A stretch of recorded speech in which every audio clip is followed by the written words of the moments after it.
Welcome to a new edition of the Neon Jazz interview series with Canadian pianist and composer Jonathan Turgeon. He opened up about his latest 2021 CD, his life in music, and hope for the future. This new CD was conceived over the past 2 years and was released in April of 2021 on the Montreal-based label Multiple Chord Music. His compositions are bolstered by strong arrangements devised by the entire group. It's a great story. Enjoy. Hey, thanks for taking a minute out for the show. I appreciate it.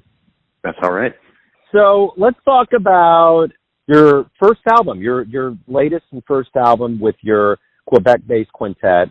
Talk to me a little bit about this release now coming out during a global pandemic. How are you feeling about it?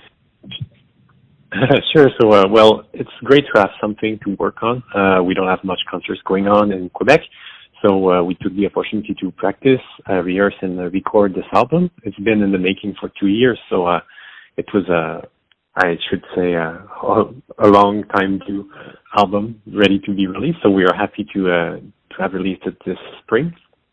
I think it's good to have things coming out, even though we can't have launches, concerts, and stuff like that.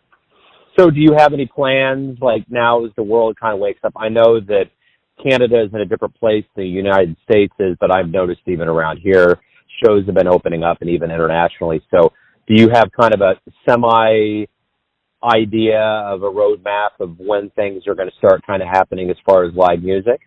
Yes.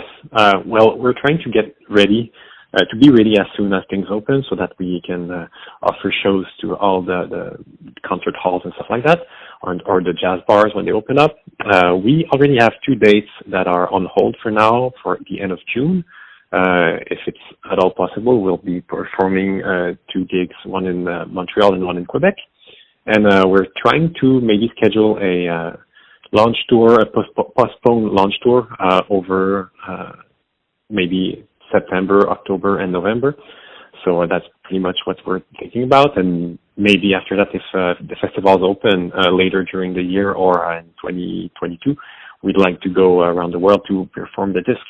Talk to me a little bit about the new album and kind of your vision for what you would like to see the audience get out of this. Those that buy or download it, how do you want them to feel about this? Yes, well, I want this album to be listened to deeply. It's a jazz album, so it's something that you want to sit down and take your time to listen to it multiple times if possible, because every listening will be different. You'll get used to the music. I've written all of the songs on it, and I've crafted them with care, trying to, how should I say, place some little surprises, musical surprises in there for people to find out and listen to. And I think it's a complex but yet accessible recording. So I think people would enjoy a first listening, but then it will get better as people put it on more and more. Talk to me a little bit about your childhood, your beginnings in jazz. How did all of this begin for you? All right, yes, sure. I've been making or learning music for a long time. I started at 6. I did music at school. It was kind of a particular program where we learned in groups, piano and violin. I did that for 6 years, and then I went to high school in Sherbrooke, which is pretty near from Montreal, where they had the same kind of program where you had 2 instruments and you played in groups, and I learned the saxophone and I kept playing the piano. And finally, when time arrived for me to go to college, I decided to go into music more seriously. I was not sure I was going to make a career out of it yet, so I took an option to do arts and science, and eventually I decided to go right on into music. And since then, I've been doing undergrad in jazz and then master's in jazz at McGill University. And although this is the first album released under the name Labine, I've released 4 previous albums. So far I've been working hard in the Montreal jazz scene, trying to perform and create music. So who were your influences? Who were some of the jazz artists that you were listening to as you started getting into things? Good question. I started when I started learning, I dove deep into Bill Evans. He was one of my main spiritual teachers, you could say. And then I got into Bud Powell and Thelonious Monk. So those are the classics, the ones that really touched me the most at the beginning. And then I got into McCoy Tyner and Paul Bley. And this really drove me to have a more personal sound. I was not trying to imitate or trying to just learn from people, but then trying to find my own voice. And I started to write music. So those musicians really influenced me a lot. And lately, I've been listening to more modern jazz. I've been listening to a lot of Avishai Cohen, The Bad Plus, or Brad Mehldau. Those are the main influences I have in my life. So what about the first live jazz show you ever saw, or the first live jazz performance where you thought that's what you wanted to do with your life? That's a good question. I could tell you right away the first album that gave me that feeling was Light as a Feather by Chick Corea, but the first live show I think would be when I saw Keith Jarrett. He came for the Jazz Festival of Montreal, and I was really, really impressed to see the whole crowd being there to listen to jazz standards. It really brought something to me, and they were playing wonderfully, of course. The trio is a wonderful group for this kind of playing. So I think that would be the first one, but the one that really left a mark on me the most is probably a show that Brian Blade and his fellowship band had in Rimouski, where they have a jazz festival there also. It was a couple of years ago, maybe 6 years ago, and this one really left a mark on me. It was a smaller audience, but the group performed nonetheless really, really well, and I felt like there was such a drive and energy to that show. So I think that one left a bigger mark on the long term on me. So what have you learned over the years from being around veterans and heavy players that have had some years on you that have in turn helped you with younger generations of musicians, younger musicians that get around you?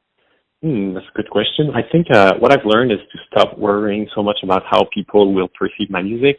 Of course, I want people to like what I play and what I write, but not to worry about it to the point where it silences me or frightens me. So I just try to be myself, try to express myself with my own ideas, my own thoughts, my own music, and try to put it out there, and then hope people will like it without fearing rejection or criticism. So I think that's what the older musicians taught me. They do it for them first. You obviously have a very unique voice in your music and your blend of jazz. How did that come about? How did you kind of amalgamate all these different influences into your voice? Thank you for the comments first. I think it's because I like so many kinds of music. The first kind of music I really enjoyed the most when I was younger was prog music, and right away you can hear that in prog there's so many influences. There's classical music, there's rock, there's world, there's jazz. So that is the first thing that influenced me. So I think it shows in my music and in my writing. So there's that. And over the years, I've been appreciating more and more the classical world of composition, especially the 20th century. People like Debussy, Messiaen, Mussorgsky, or Stravinsky. And I think it's like a gold mine at this kind of music where you can just keep digging and find more interesting stuff all the time. And there's so much that's been written already. So I think maybe my curiosity and my vast interest in different kinds of music is what makes my music different. What do you like the best about being a professional musician? When you wake up every day and know that you have the chance to create music and in turn present that to a large audience, what's the best thing about that? The best thing about that is just that playing music is wonderful. I like doing that for a living, but I like doing that for myself. So it's great to be able to perform and be appreciated for something you really deeply love.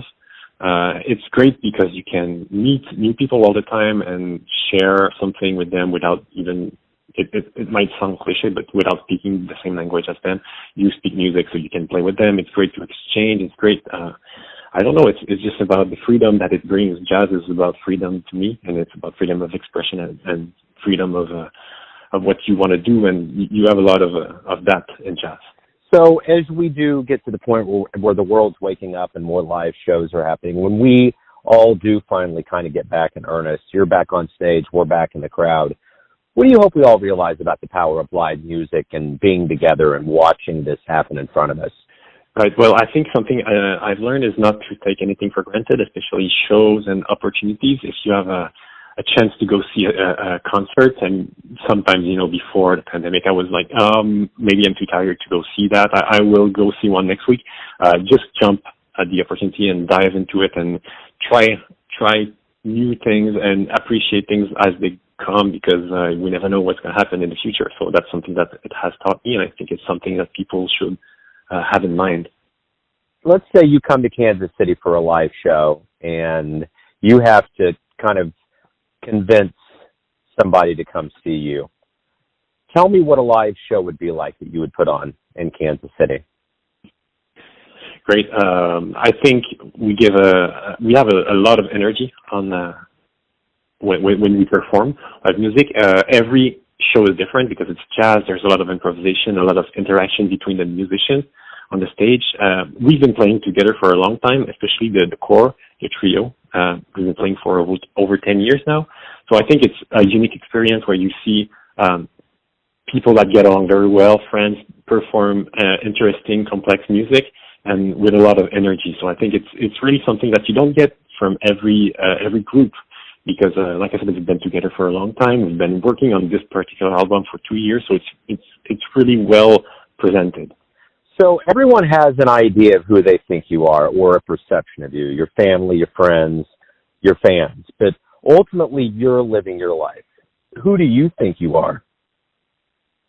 I think I'm somebody who wants to, I don't know, it's hard to answer that, but I think I'm somebody who wants to live simply, go with the flow, try to take life's opportunity as they come and enjoy life as much as I can. So I think I want to keep doing music. I think I want to smile and laugh. Beautiful. Hey, man, thank you, Jonathan, for taking some time out for the show, opening up about the new album and your life and music. I really appreciate it. It's my pleasure. Thank you for having me. Thanks for listening and tuning in to another Neon Jazz interview, where we give you a bit of insight into the finest players in Montreal, Kansas City, and spots all over the world, giving fans all that jazz. If you want to hear more interviews, go to Famous Interviews with Joe Domino in the iTunes Store. Visit neonjazz at youtube.com, and for everything Neon Jazz all the time, go to the neonjazz.blogspot.com. Until next time, enjoy the jazz, my friends.